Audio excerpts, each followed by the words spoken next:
I acknowledge the ancestral owners of this spectacular land that we call home, the Larrakia people. And today, as we celebrate International Women's Day, I acknowledge generations of Larrakia women who have kept their families, land, and culture strong since time immemorial and will forevermore. Thank you very much for the welcome to country, Arnie B. In the mid-19th century, an American newspaper man captured the nascent optimism of his nation's farming, mining and industrial push across the plains and deserts towards the Pacific Ocean. Go west, young man, and grow with your country, he said to the American dreamers, entrepreneurs and fortune seekers. California had only just been admitted to the Union when the words were penned. It is now one of the world's biggest economies in its own right. In the Northern Territory, we say to our fellow Australians wishing to grow with our nation, go north. North is where the future of Australia is. And on International Women's Day, we say young men and young women come north. The north accounts for 12% of Australia's GDP and more than half our exports from only about 5.5% of our population. Just imagine what we could do if there were more people living here. More dreamers, more entrepreneurs, more fortune seekers.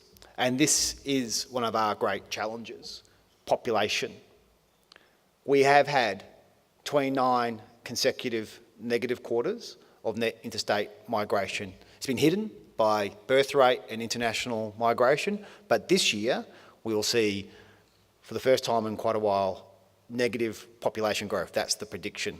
We have to challenge that, and we have to get more people living here. It's something we take very seriously as a government. We want our response to it to be based on evidence.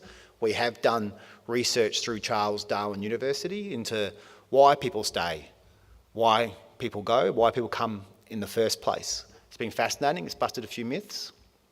One of the fascinating things was that the significant majority of Territorians who leave love the place. They leave because they're pulled away by jobs or family, and a third of them actively want to come back to the Northern Territory and are looking for an excuse. We have outside our borders a latent sales force for the NT who we have to capture and who we have to get to start selling the NT, because the biggest problem we have when it comes to population is young women 20 to 39. We've had a third increase in the number of women 20 to 39 leaving the Territory, and a third reduction in women 20 to 39 choosing to come in the first place. There is a misconception or a preconceived notion of what the Territory is that we have to challenge. We've got the master branding campaign that we've just started now to do that as part of that. We've got the sales force that we can attract through our ex-alumni. We've got to start taking serious action to turn around our population challenges, because we have got amazing potential here. We are a great place to live. We have got a lot to offer, and the nation needs a strong Northern Territory. And so we take this seriously. You see more from us, more on that from us in the budget. Our city, where we are now, Darwin, has grown into a modern, vibrant and multicultural 21st century city, the practical, spiritual and familial gateway to Asia. Northern Territory plains and regional centres, rich with the culture and languages of the first Australians, are now also rich with agriculture, cattle, minerals and tourism ventures. The United States recognises our emerging strategic status and location with its annual marine rotations and with its air cooperation that we're going to have, enhanced air cooperation. When I was over in Hawaii, I caught up with the senior command over there, one of the admirals, Admiral Swift, when we were discussing the strategic importance of Darwin, why it's really critical that we're involved in future plans in the regions. We're obviously in competition with Perth. Perth gets a lot of the naval attention from the Australian government. He said, look at the map. Why would we want to be in Perth? Perth is nowhere near the South China Sea in the region. The Americans can see the strategic importance of Darwin. That's why they want to work with us. That's why they're here. That's why they're based here, and that's why they're working forward. China recognises our status and strategic location. They've made an investment in our port. Japan recognises our emerging status and strategic location. We have got their largest ever foreign investment here in Darwin with the Impex Ichthys LNG plant. That construction phase has pumped billions into the economy and created thousands of jobs. Unfortunately, when a project so big nears completion and slows, so too does our orbiting economy. The result has been a tough couple of years for territory business and industry. 2018 will be tough too. We know that, and we've got plans to help you through that. Employment at the Impex project is about to go from somewhere around 9,000 people to around 300 operational and ongoing. That's a big hole in pockets and budgets right across the economy. Government, tourism, construction, tradies, real estate, hospitality and more. Impex pumps $10 billion a year through the economy. To put that into context, the government's infrastructure cash this financial year, which is the biggest spend we've ever made on infrastructure, is $1.75 billion. That's a big gap between us and Impex. This has often been referred to as the Impex cliff. We saw it coming from opposition. We all knew at some stage the Impex construction phase was going to end. And from day one of government, we've been setting down short-term, medium-term and long-term plans as bridges to the immense future that we know that we have got here in the territory that is on the other side of this. Our plans, co-designed with business and the historic economic summits, are all about creating jobs and growing the population, drawing new people here for an extra day or for a lifetime, filling the rentals, office spaces, restaurants, shops, hotels and airline seats. We are building territory infrastructure and creating jobs. We are building vibrant, livable cities, centres we can be proud of and creating jobs. And we're selling the territory to visitors better, selling it like we have never have before and creating jobs. We have the best tourism product in the country. That's why the industry accounts for 13% of our total employment, about 10% of our GSP. But we know tourism, accommodation, and retail is particularly vulnerable during the Impex construction wind down. There will be fewer cashed up workers. There'll be fewer people in our parks, our pubs, the tours, restaurants and airlines. We have got long-term plans in place to support the territory and to support tourism in the territory, like the $90 million to rejuvenate the Alice CBD, including the iconic Indigenous Art Gallery, the $100 million investment here in the Darwin CBD, which I'll talk a little bit about more shortly, arts trails from here to Alice Springs, $50 million into fishing infrastructure, growing our Chinese market and branding campaigns. These will be huge, but it does take time to build an iconic National Indigenous Art Gallery in Alice Springs. It does take time. So what do we do to help fill that gap, especially in the context of Impex? The tourism industry doesn't have time to wait, and that's why we are investing $103 million beginning now and running over the next 2 years. $27 million extra into marketing. This is by far and away an order of magnitude bigger than any previous government has ever spent on marketing the territory for tourism.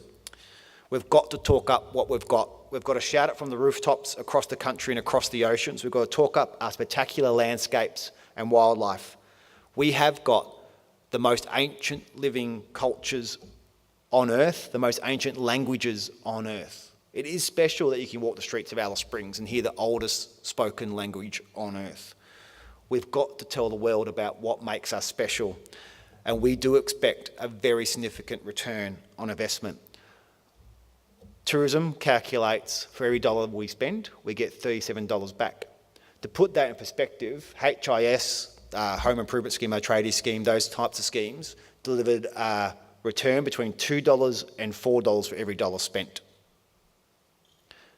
And that return was all based on Territorians reaching into their savings and reaching into their borrowings. Tourism is all about getting people from outside our borders spending new money here in the territory. This is a really important way to try and drive our economy and fill those empty seats and empty hotel rooms that we know will flow from the Impex project. America and Americans, I believe, will come, and that they do value the territory. I was just in Washington at the embassy. They do a lot with Aboriginal art and culture. 80% of all they do and 80% of all the interest they receive around Aboriginal art and culture is Northern Territory art and culture. We dominate that art and culture scene. I don't think we recognise enough how special what we have here is on the world stage. The Northern Territory is art and culture for the Australian Embassy in Washington, and that's something that we want to celebrate and elevate through things like our National Indigenous Art Gallery. We obviously got the heads up from Tourism Australia about their Crocodile Dundee campaign, and we have planned for it. We're going to be putting $1 million directly into that over in America, and everyone in America was talking about Croc Dundee. I do think it's really special that, in some respects, the stereotype of a current Australian, Mick Dundee, and Kakadu, the setting for it, is also where the research was done that proves that we have got 60,000 years of continuous living culture here. Kakadu is the heart of that. Kakadu is special, and we have to see from the federal government a significant investment into Kakadu. We're going to be there for Jabiru as that mine winds down, but Kakadu is due for a very significant and large investment from the Australian government. $56 million, the largest chunk of the $103 million tourism pie, will go towards building draw cards right across the Northern Territory. These aren't half measures. These will absolutely get people here. For example, and I'm very excited about this, $12 million will open up 5 new waterholes and attractions at Litchfield National Park. I think all of us here who like getting down to Litchfield are going to enjoy that. It can get a bit crowded, and I think this will open up those new spaces. And Litchfield Park is our most popular park now, 370,000 visitors a year. $12 million towards mountain bikes and tracks, mountain bike tracks in the Red Centre. $10 million towards a new visitor and event centre in the Botanic Gardens, and we are pumping money into the Hermannsburg Historic Precinct, Tennant Creek, Alice and Nipmuc National Parks as well. And of course, you can't just spend on the infrastructure and you can't just spend on marketing. You've also got to invest in people and experiences and events. And we have got some very special events here, like the Darwin Festival. We want to make sure that we spend on those things that make this a special place to come, those events that we have. When those tourists, business people and new Territorians get here, they should know, they should feel, without having to read about it, without having someone to tell them, that they are standing in the capital of Northern Australia, that Darwin is the capital of the North. And we have to lead an attitude shift here in Darwin. That shift is to see this city as something more than a service centre for the top end or the Northern Territory, but a service centre for the entire region, beyond Australian borders, as a place in competition for businesses and workers with Singapore as much as Sydney. People in Cairns and Townsville should look to Darwin as their partner and the focal point of developing the North, not to Brisbane. And over in WA, they should not look to Perth. We are the capital of the North. We know we need to create more CBD jobs and more CBD attractions to draw more people. Our CBD needs to beam confidence, purpose, arrival, sense of place. We have put $100 million on the table to overhaul the CBD, and we are still waiting for that financial commitment from the federal government, but they have signed off on the city deal. They do support our plans. We are working in partnership with Darwin City Council and the university, and I do think it's very exciting to have that partnership. We are getting on with it. We are doing it. We are going to transform Darwin. There will be a new $200 million luxury Western hotel being built by Landbridge on the harbour just out here. A feasibility study shows that a privately run Bali-style water park right here in the CBD is a viable project, and we'll propose a site for that soon and go out to market. We will make Darwin a destination in its own right. We are upgrading the State Square precinct outside Parliament House into green, elegant community space, water features, statues of our heroes, stories of our past, pointers to our futures.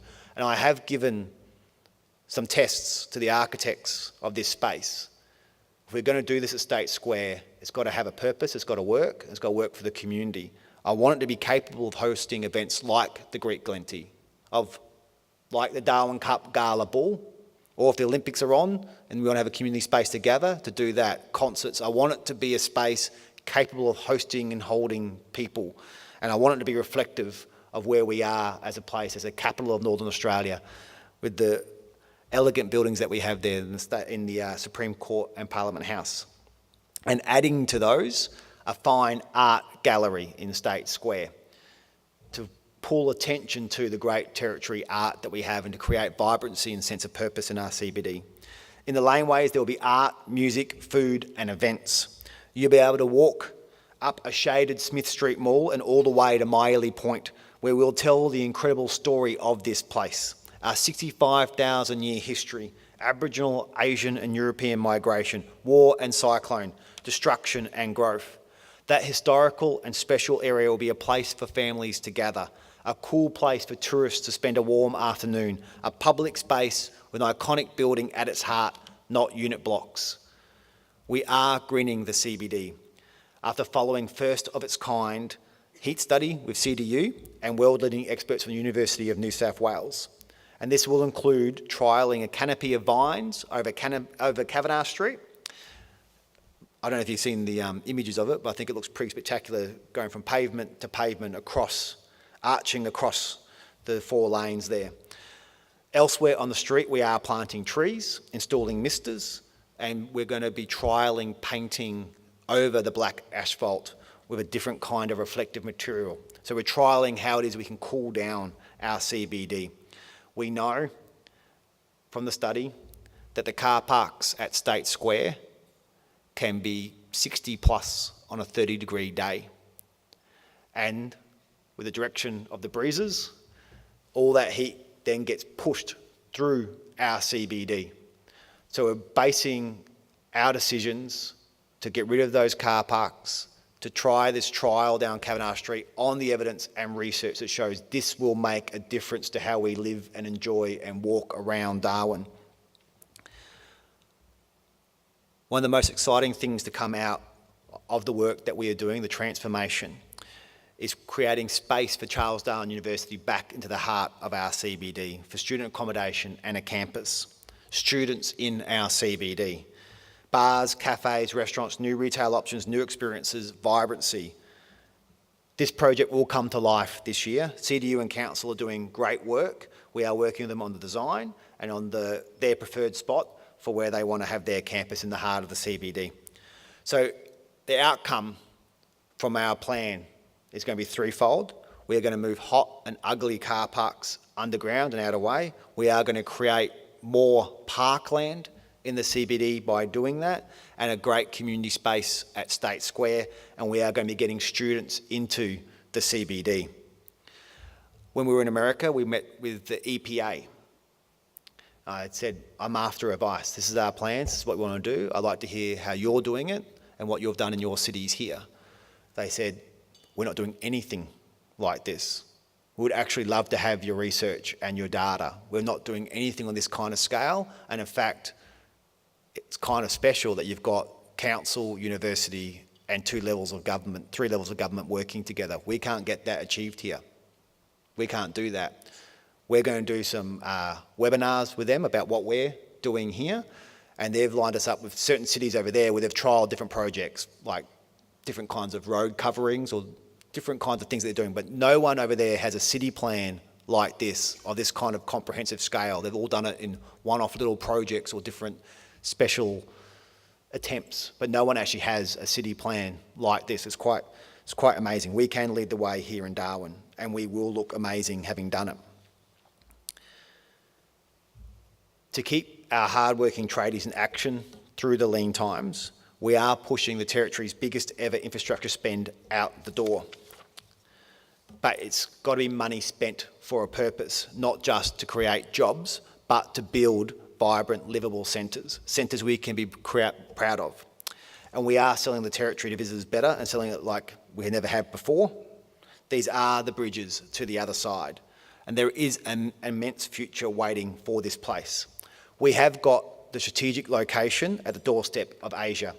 We have got the family and cultural ties, we've got the space, we've got the resources, we've got the gas, more gas than we need, we've got the deep water harbour and the product to pump through it. The evidence for optimism is everywhere. The $1 billion defence spend every year for the next 20 years will create an entire new industry with obvious flow-on effects for construction, manufacturing, project management and IT industries, among others. Investment from the US defence industry could be worth billions more. We had an opportunity to sit down with Secretary of Navy and other officers at the Pentagon recently. We've also caught up with senior command in Hawaii about how we can work with them. The Americans get Darwin, they want to be here, and they want to do more here, and it's an incredibly positive relationship. The Australian Defence Force obviously has a very clear plan for the Northern Territory as well. In agribusiness, live exports are booming and new enormous opportunities are emerging in soybeans, barramundi, donkeys and prawns. China is interested very strongly in our donkeys. And soybeans are hot property. I never thought about that as Chief Minister, that I'd become an expert on soybeans. But everywhere I go in Asia, they want to talk about soybeans and our capacity to grow them here in the Northern Territory. There are a lot of people living to our north, 400 million that way, 20 million that way within a 4 or 5 hour flight zone. They're growing and they're going to be hungry and there's not enough protein. And soybeans fills that gap. We are doing trials now with the Japanese, with Indonesians and a couple of private trials. There's strong interest in growing soybeans in the NT. In the West, construction on the $1.5 billion, 10,000 hectare project Sea Dragon prawn farm is on track for this year. And prawn farm, I don't believe, does the project justice and the scale of it. Sea Dragon has the potential to create 1,500 jobs, and once it is shipping clean green prawns to markets in Asia, it will be one of the biggest aquaculture producers in the world. For some perspective for Territorians, our live cattle trade is worth a lot to us. It's a massive industry. It's a massive industry. When this is going, this one farm will be worth as much as our live cattle trade. This is an incredible project, an incredible project. In the east, Equatorial Launch Australia will be launching rockets from Arnhem Land very soon. They say this year, that seems ambitious, but they want to launch rockets very soon. This most magical part of the world, home to the most ancient people, the most ancient stories, the most ancient languages, will soon be a seat for the extreme edges of human capability.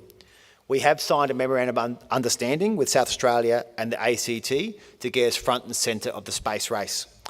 SA has an established manufacturing sector. ACT has some of the world's finest astronautical minds already, but it's a Northern Territory that is in the box seat with our proximity to the equator and our sparsely populated regions.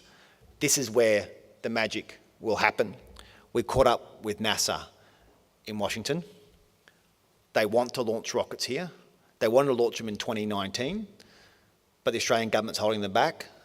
They want to form a partnership with the Australian Space Agency. We haven't got one yet. The Australian government's going to have one. They're now working towards a 2020 timeline to launch rockets from here.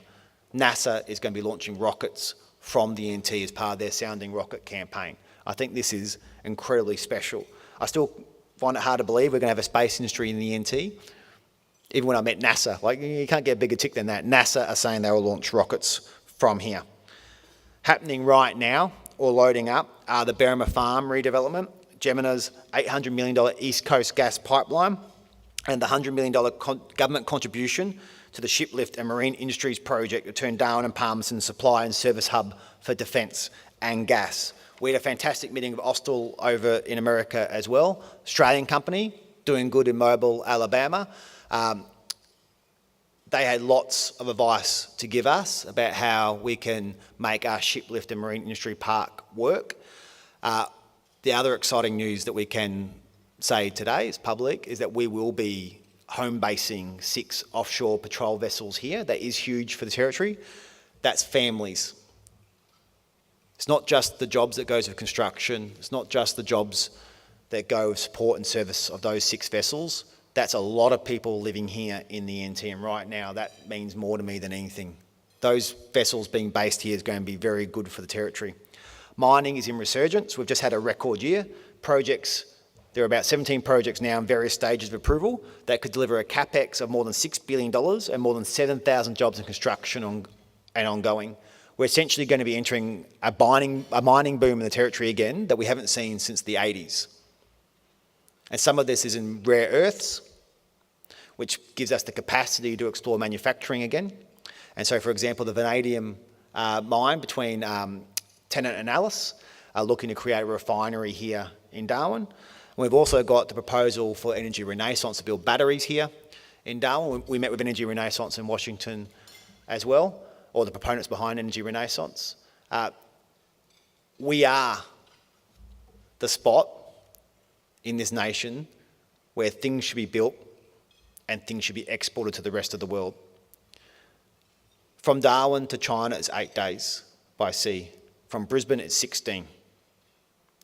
If we want to be globally competitive, we have to start investing here in the NT. That's where the Prime Minister and the Australian Government's vision should be. It should be here to the north. If we keep trying to build things and sell things out of Melbourne and Sydney, that's about as far away from the rest of the world as you can get. It doesn't make sense. Darwin makes sense. We're also close to the gas, close to market. This is where the investment needs to go, and this is where the national vision needs to be. That's what I say to the Prime Minister a lot, especially when he talks about our gas. We're obviously in the middle of a moratorium here in the Northern Territory that has taken the Prime Minister's interest. He raises onshore gas a lot, but whenever he raises it, he talks about taking Territory gas and shipping it to the East Coast. And I said to him, Prime Minister, if you want our gas, can you at least talk about it from the Northern Territory point of view? If we're going to develop the gas resource here, why aren't we developing it in the Territory? Why don't we have a national vision? Why aren't we developing Darwin and the Port of Darwin, and why aren't we trying to ship things out of here and make things out of here? If you're the Australian Prime Minister, talk about Australia, don't just talk about the East Coast. We had a very good conversation with Ryan Lance, who's the CEO and Chairman of ConocoPhillips. Obviously, we've got Darwin LNG plant here, and they're going to need some backfill in 2022, 2023. They've also done with us, the government as the honest broker, a feasibility study into the potential of a second train that shows that it is commercially sound, commercially competitive to land gas here in Darwin. So while there's been a lot of debate about our onshore reserves, and we'll make a decision end of this month, next month, our offshore reserves are 33 TCF and commercially competitive, and we've got an opportunity to develop our gas just there. In talking to Ryan, one of the big issues we've got obviously is if that gas comes onshore, how do we make sure that we get hold of some of it in the Territory and make sure that Territory businesses that need it get it, from mines to manufacturers. He's committed, and Andrew Liver has put his hand up and said he'd help too, to work with us to make sure we can map demand to that gas and that potential backfill and second train. So we can plan positively for the future of the Northern Territory off our existing reserves. We have got a lot we can look forward to. The Territory is ready. We are saying to Southern and Asian businesses in voice, tax policy, budgets and vision, if you want to do business in the region, come to the Territory. If you want to be close to market and close to some of Australia's richest gas supplies, come to the Territory. If you want your workers to be happy, healthy and live in the greatest corner of the world, come to the Territory. Go north. Thank you very much.